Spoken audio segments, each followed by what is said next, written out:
Hello, students. Today we will see our next chapter that is 2.2 the souvenir.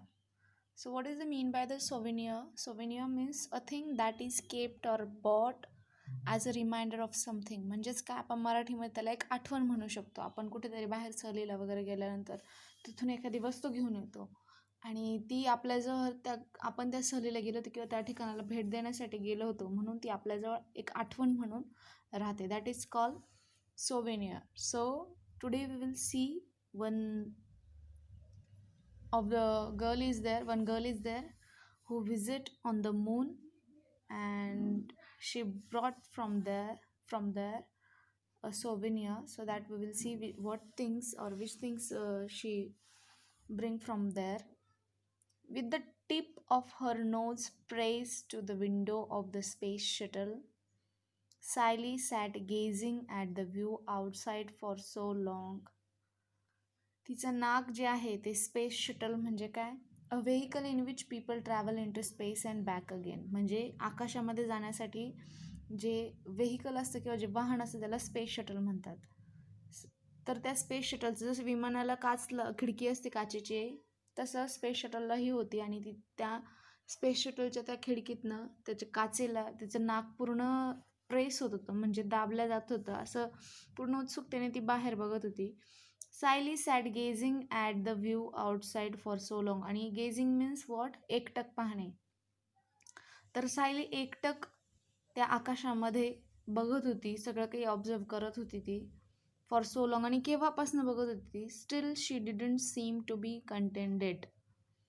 आणि तेव्हापासून तिचं दुसरीकडं कुठेही लक्ष नव्हतं, ती फक्त बाहेर एकटक बघत होती. She had read the description of this view several times before and had seen this scene on the video to.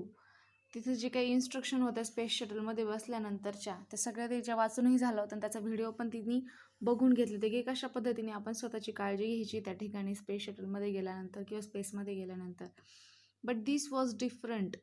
Reading the description was one thing and watching the pictures and videos captured by the camera was another. But getting an opportunity to view that amazing panorama with your own eyes, being present physically right in the midst of it.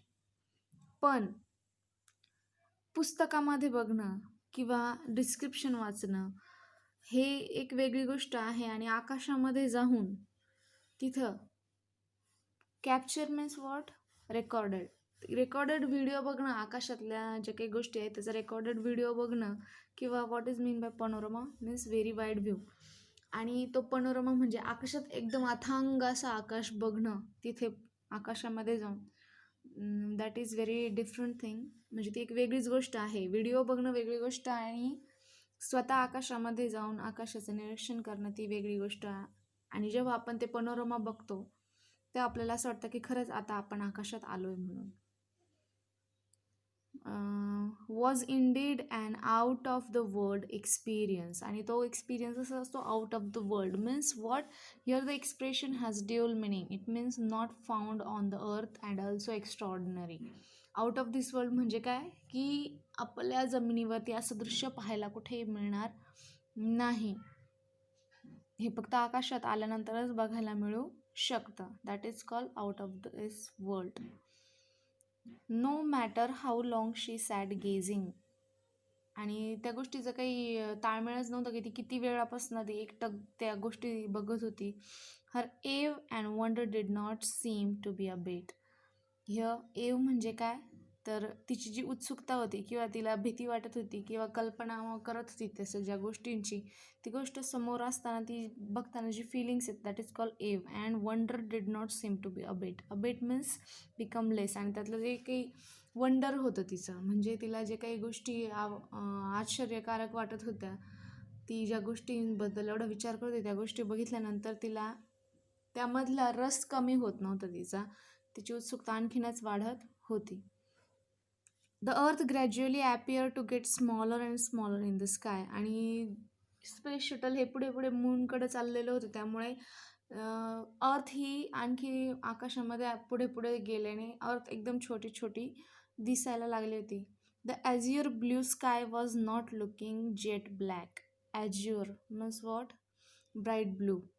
So the bright blue sky was now looking jet black. आणि त्याचा colour change होऊन कसं झाला होता, jet black म्हणजे black black दिसायला लागला होता. The clouds had disappeared, the stars were shining bright. आणि जे काही ढग वगैरे होते, आता पृथ्वीपासून खूप दूर आल्यामुळे ढगांचं अस्तित्व हे पृथ्वीच्या सभोवतालीच आहे, तिकडे नाही आहे दुसरीकडे. तर ते डिसॅपियर्ड झाले होते. आणि the stars were shining bright. आणि स्टार्स हे आता मोठे मोठे दिसायला लागले होते, चमकणारे दिसायला लागले होते. The trip to the moon was exorbitantly expensive. Exorbitantly means excessively. ही जी ट्रिप होती, जी यांची मूनवर चाललेली होती यांची ट्रिप. आपली ट्रिप कुठे जाते, जवळपास जात असते किंवा दिल्ली वगैरे किंवा आउट ऑफ कंट्री जात असते, युरोप वगैरे. पण यांची ट्रिप कुठे चालली होती, मूनला. So this trip of to the moon was exorbitantly expensive. ही जरा खर्चिकच होती. But still Sayali's mother had sent her on trip.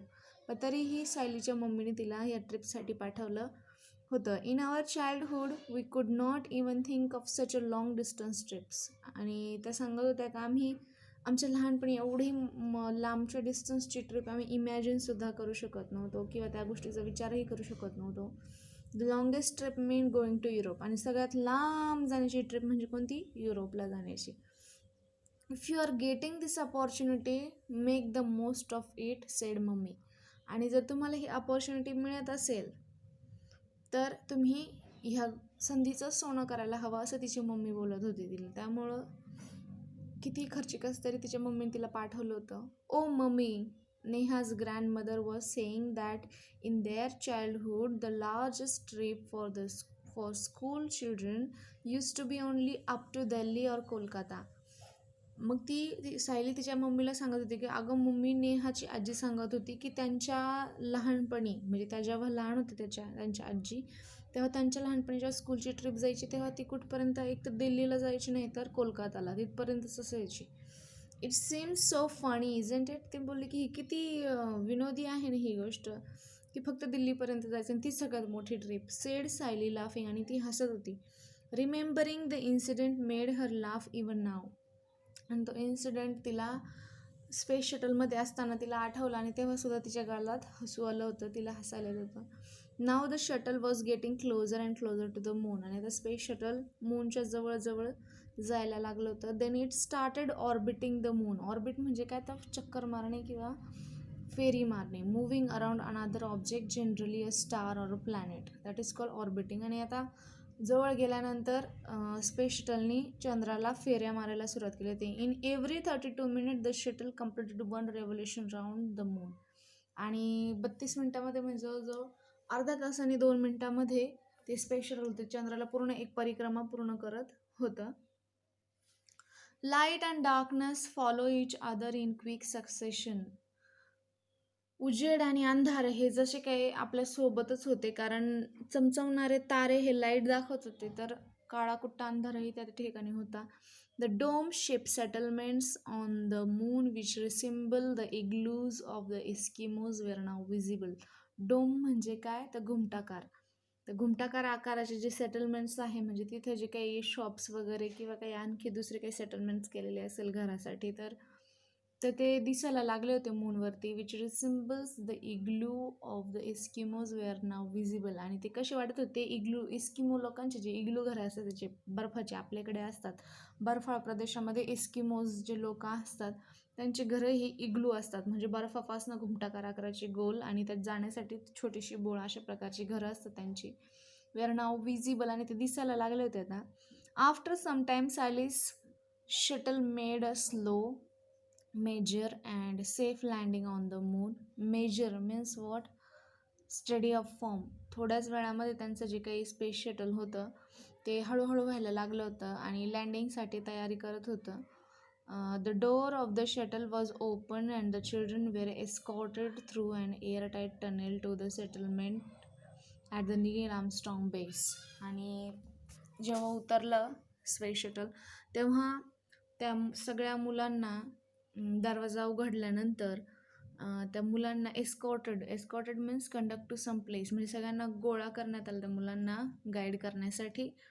आणि ते ज्या ठिकाणी उतरले होते त्याला नील आर्मस्ट्रॉंग बेस म्हणायचे, कारण चंद्रावरती जाणारा पहिला माणूस हा कोण होता, नील आर्मस्ट्रॉंग माणूस होता तो, म्हणून ज्या ठिकाणी त्याचं पहिलं पाऊल ठेवलं गेलं होतं त्याला नील आर्मस्ट्रॉंग बेस म्हणायचे. आणि त्या ठिकाणी जे एअरटाईट टनेल होते त्यातनं त्यांना आणण्यात आलं आणि सेटलमेंट्स जे काही केलेले होते त्या ठिकाणी तिथे आणण्यात आलं. The receptionist at the entrance to the base gave some instruction at the very outset.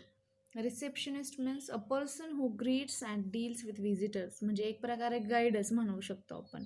तर जे काही ते गाईड होते तिथं म्हणजे सगळ्या गोष्टींची इन्स्ट्रक्शन्स देणार किंवा माहिती सांगणार कसं करायचं काय इन्स्ट्रक्शन्स वगैरे, दॅट इज कॉल्ड रिसेप्शनिस्ट. आणि ती त्या मुलांना इन्स्ट्रक्शन देण्यासाठी सांगायला सुरुवात करत होती. I welcome you all to the Neil Armstrong base. आणि तिने बोलायला सुरुवात केली की तुमचं ह्या नील आर्मस्ट्रॉंग बेसवरती सगळ्यांचं स्वागत आहे. To make your stay on the moon pleasant and comfortable. आणि या ठिकाणी तुमचं जे काही तुम्ही जेवढा वेळ थांबणार आहात ते तुमचं टायमिंग चांगला जावो असं तिने सदिच्छा दिली त्यांना. I would like you to take certain precautions. पण त्याचबरोबर मला असं सांगावं असं वाटतं की तुम्ही काही गोष्टींची काळजी घ्यायची आहे. Listen carefully to my instruction and please follow them during your stay. मी ज्या काही इन्स्ट्रक्शन सांगत आहे त्या तुम्ही व्यवस्थित ऐकून घ्या आणि त्या गोष्टींचं पालन करा, कारण आपण पृथ्वीवर नाही तर चंद्रावर आहोत. You know that the gravitational force of the moon is 1/6 that of the earth. म्हणजेच पृथ्वीवरती जी गुरुत्वाकर्षण शक्ती आहे त्या तिच्या मानाने चंद्रावरती ही फक्त 1% आहे, 1/6 आहे. म्हणजे 6पैकी 1 भाग ग्रॅव्हिटेशनल फोर्स आहे, म्हणजे जवळजवळ खूपच कमी आहे.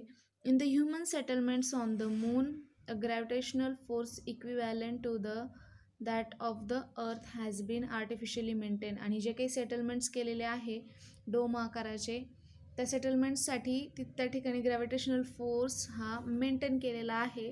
तिथे कोणत्याही प्रकारचं ग्रॅव्हिटेशनल नाही आहे, कारण चंद्रावरती असं असतं आपण जर एखादी वस्तू अशी सोडून दिली तर ती खाली पडत नाही, ती त्या हवेमध्ये त्या वातावरणामध्ये तरंगत राहते, ती खाली पडत नाही कारण तिथे एक गुरुत्वाकर्षण शक्ती नाही. But outside those settlements the gravitational force of the moon is at work. पण जे काही बाहेर आहे इथे जे काही आहे त्यांचे जे काही सेटलमेंट्स होते तिथं नव्हता ग्रॅव्हिटेशनल फोर्स, पण बाहेर जे काही आहे त्या सेटलमेंट्स केलेल्या तिथे ग्रॅव्हिटेशनल फोर्स आहे आणि ते काम करते तिथे. You will have to be extremely careful when you roam around there. आणि तिथे तुम्ही फिरत असताना काळजी घ्यायची. The second point to remember is related to shopping on the moon. आणि दुसरी गोष्ट अशी आहे ती सांगायची ती शॉपिंगबद्दल. You all must be interested in carrying souvenirs back home from the moon. आणि मला माहिती आहे की तुम्हाला चंद्रावरनं एक एक आठवण तरी घेऊन जायची आहे, एक एक वस्तू घ्यायची की चंद्रावरती सहलीला आलो होतो त्याची आठवण म्हणून. Please buy the articles only from the shops which are inside the dome shape settlements. आणि मला तुम्हाला सांगावंसं असं वाटतं की तुम्ही फक्त आर्टिकल्स घ्या, खरेदी करा तिथून. There you will be assured of genuine articles. Assure म्हणजे काय, sure. So there you will be sure of genuine articles. आणि तिथे खूप चांगले चांगले आर्टिकल्स आहे. Do not buy anything from the unauthorized shop outside the settlement. आणि जी काही डोम शेपची सेटलमेंट केलेली आहे त्याच्या बाहेरचे जे काही शॉप्स आहेत तिथून काही खरेदी करू नका, कारण ते अनऑथराइज्ड शॉप्स आहेत, तिथून घेऊ नका काही. I wish you a very happy and pleasant stay on the moon. आणि मला तुम्हाला पुन्हा एकदा सदिच्छा द्याव्याशा वाटतात, शुभेच्छा द्याव्याशा वाटतात. आणि तुमचा इथला मूनवरचा जो टायमिंग आहे तो खूप चांगला जावं. So today will see this 2 points of this lesson. Next half lesson we will see afterward. Okay, in part 2 I will make part 2 of this video, then we will see. Have a nice day. Take